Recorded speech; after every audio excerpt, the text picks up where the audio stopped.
사랑하는 성도 여러분, 지난밤도 평안히 주무셨습니까? 7월 12일 금요일입니다.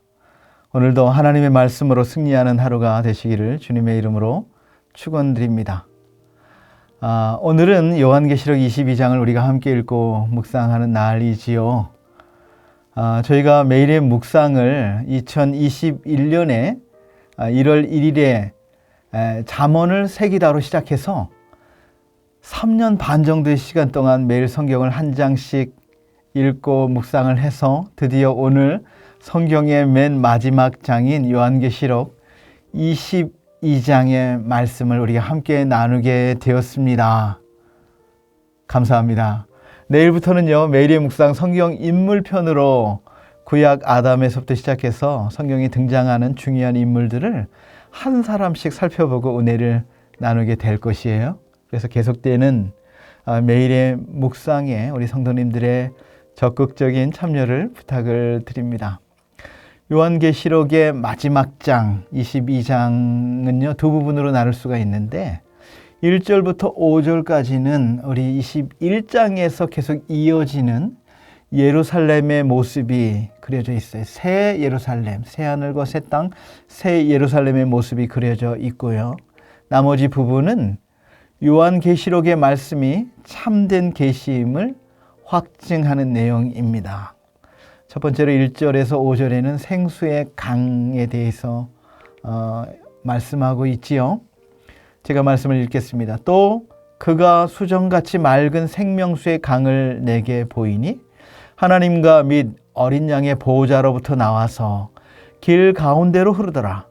강 좌우에 생명나무가 있어 12가지 열매를 맺되 달마다 그 열매를 맺고 그 나무의 잎사귀들은 만국을 치료하기 위하여 있더라. 그랬습니다. 천사가 사도 요한에게 거룩한 성에 흐르는 수정같이 맑은 생명수의 강을 보여주었죠.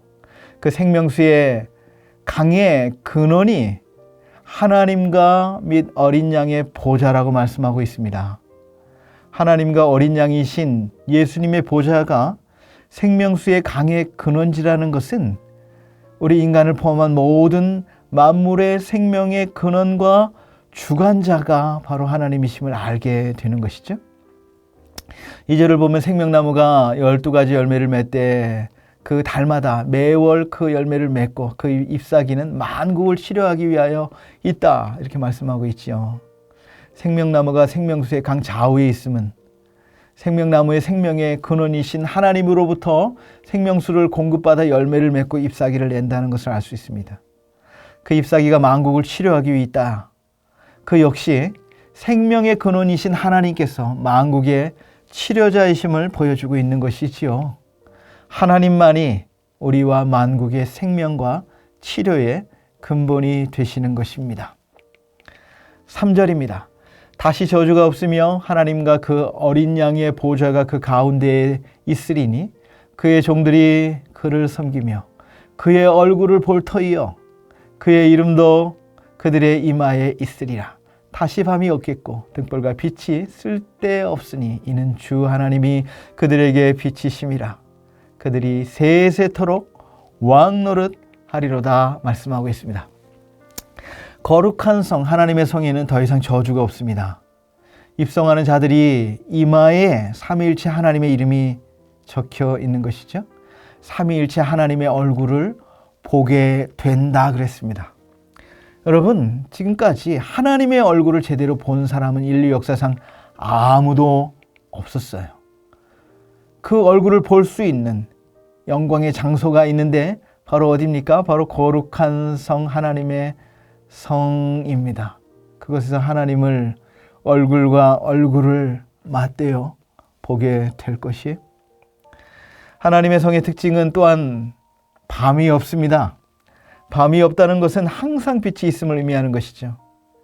그 빛은 등불이나 그냥 태양빛이 아닌 것이에요.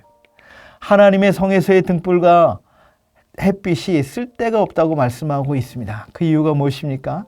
하나님께서 친히 빛을 발하시기 때문입니다.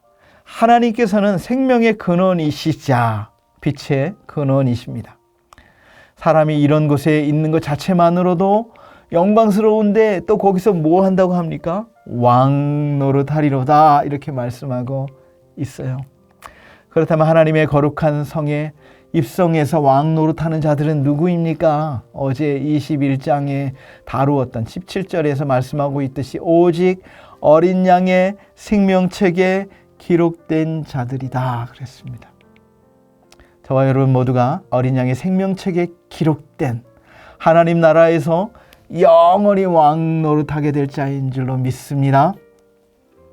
그 다음 6절부터는 계시의 확실성에 대해서 말씀하고 있지요. 새 예루살렘의 영광스러운 모습을 다 보여주신 후에 하나님께서는 요한계시록의 모든 내용이 주님이 내려준 계시임을 분명하고 확실하게 확신시켜주고 있는 것이지요. 6절입니다. 또 그가 내게 말하기를 이 말은 신실하고 참된지라 주 곧 선지자들의 영의 하나님이 그의 종들에게 반드시 속히 되어질 일을 보이시려고 그의 천사를 보내셨도다. 보라 내가 속히 오리니 이 두루마리의 예언의 말씀을 지키는 자는 복이 있으리라 하더라 그랬습니다. 6절에 이 말은 신실하고 참되니라 말씀하고 있죠. 천사가 사도 요한에게 한 말은 하나님의 대언자로서 한 말이기에 곧 하나님의 말씀인 것입니다. 그러므로 거짓이 없고 진실합니다. 하나님이 그의 종들에게 반드시 속히 되어질 일을 보이시려고 그의 천사를 보내셨도다라고 말씀하고 있어요.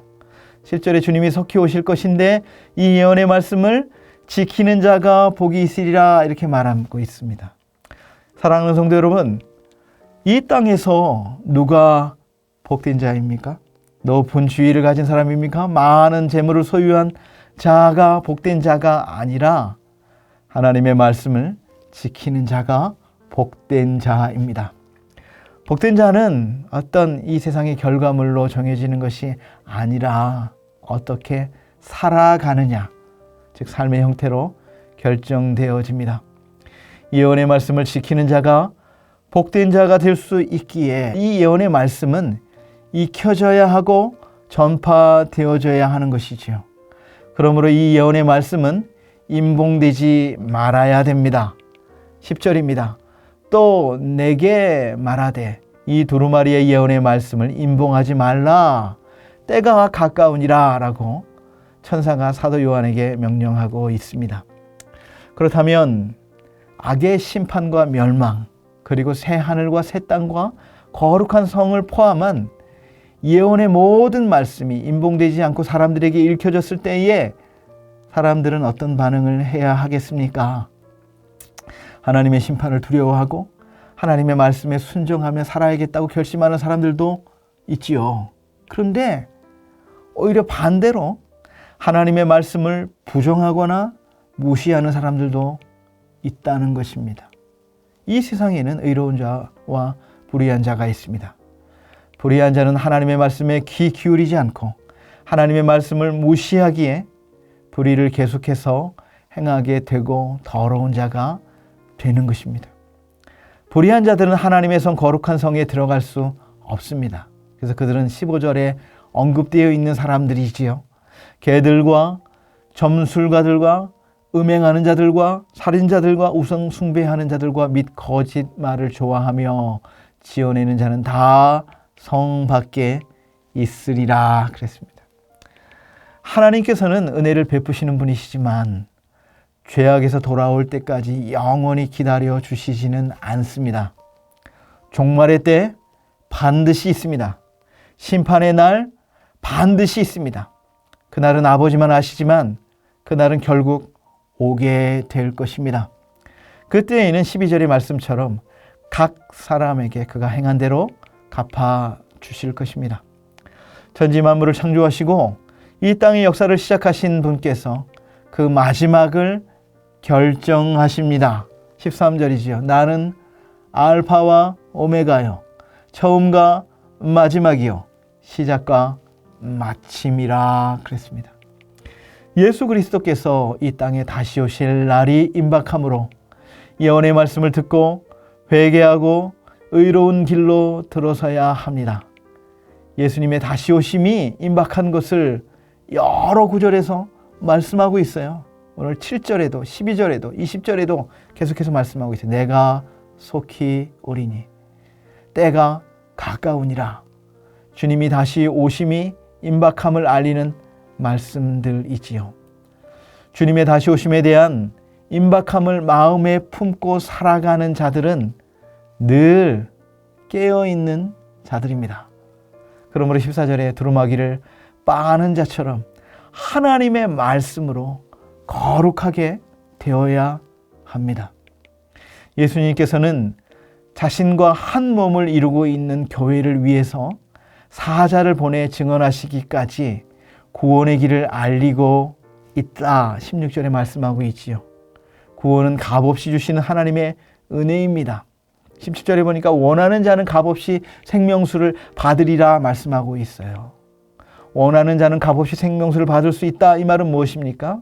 생명수는 행위나 사람의 노력에 의한 것이 아니라 자신이 죄인임을 인정하고 죄에 대해서 돌이키고 예수님을 구주로 영접하면 예수님께서 친히 그 죄값을 치러주심으로 값없이 생명수를 받게 되는 것이죠.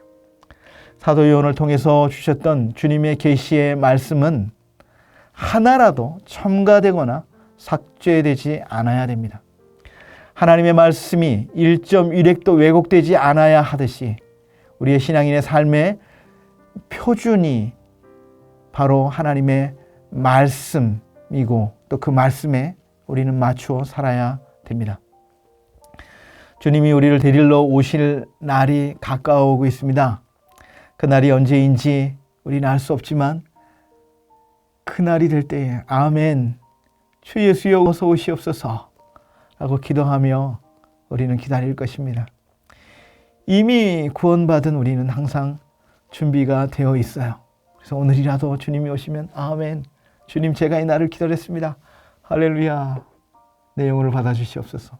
이렇게 우리는 주님을 맞이할 수 있죠. 그날이 오면 평생토록 기다리던 예수님을 만나게 될 것입니다. 앞서간 가족들과 성도들을 만나서 영원히 천국에서 서로 사랑하고 하나님을 찬양하며 살아갈 것입니다.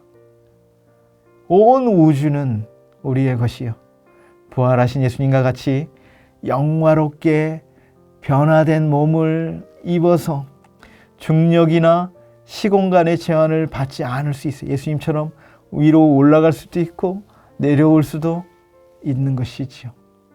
시공간의 제한을 받지 않고 완전히 새롭게 재창조된 새 하늘과 새 땅에서 영원히 주님과 함께 영광을 누리며 살아가게 될 것입니다.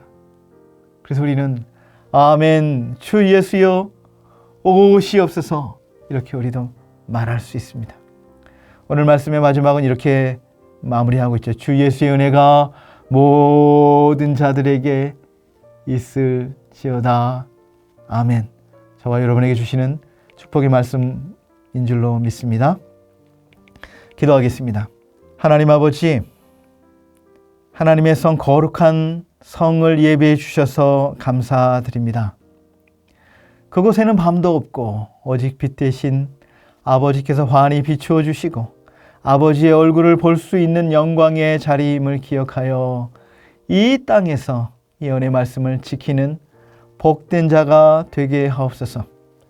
주님께서 속히 오심을 잊지 않고 이 땅에서 어떤 어려운 상황 속에서도 말씀을 지키면서 모든 자에게 은혜가 임할 수 있도록 그리스도의 증인된 삶을 살아가게 하옵소서. 예수님의 이름으로 기도드리옵나이다. 아멘.